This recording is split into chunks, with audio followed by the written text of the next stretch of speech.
Блерин Беджети. Ако може да се слушаме, почитувани колеги. Почитуван колега Блерин Беджети, делот на тоа дека ова не е твоја комисија, ти си прв, ќе го сватам како дел од политичкиот фолклор кој што го имате определен временски период во собранието, во поглед на тоа што го зборувате како право, како правно, наистина мене ми е, морам да ви кажам дека кога ќе видите дека не сте во право согласно деловникот, слободно мене може да ме напаѓате, слободно мене можете да ми навредувате ако сакате, тоа нема да ме изненади ниту од вас, ниту од било кој друг, но ќе ве молам службите, значи ниту Фатиме, ниту Габриела, ниту било кој друг, немојте да верите дека не ги бива, дека не известиле, дека не знаат многу добро. Ова се службеници кои што многу години работат во рамки на собранието и ве молам кога ќе имате било какви политички препукувања, со мене имајте ги. Службите работат точно и точно знаат како е, а и вие точно знаете дека она кое што го имаат службите направено и она кое што јас го зборувам како рокови е точно. Инаку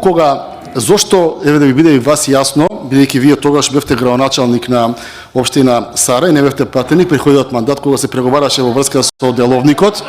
зошто е дадено 10 дена за точка дневен ред, зошто мора да закаже секој председател на комисија, мора да закаже бидејќи некоја политичка партија може би има само еден пратеник, може би има 10 пратеници, има политички партии кои што немаат 20 пратеници, по нешто мора да се стави, туку деловникот и законодавецот предвидуваат дека било која точка дневен ред се доставува до председателот на комисијата, потоа тој материјалите ги дели на членовите на комисијата и замислите членови на комисијата со цел точката дневен ред и барањето, тие се запознаат, го проучат и да знаат за што гласаат. Значи, деловникот е направен согласно стандарди да заштити и индивидуа доколку е пратеник и колектив доколку е пратеник и оној кој што има и 10 и 15, има помалку или не може да обезбеди 20 пратеници.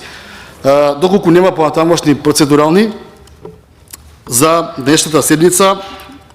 предложив една точка на дневниот ред. Предлогот на закон комисијата го разгледува како матично работно тело,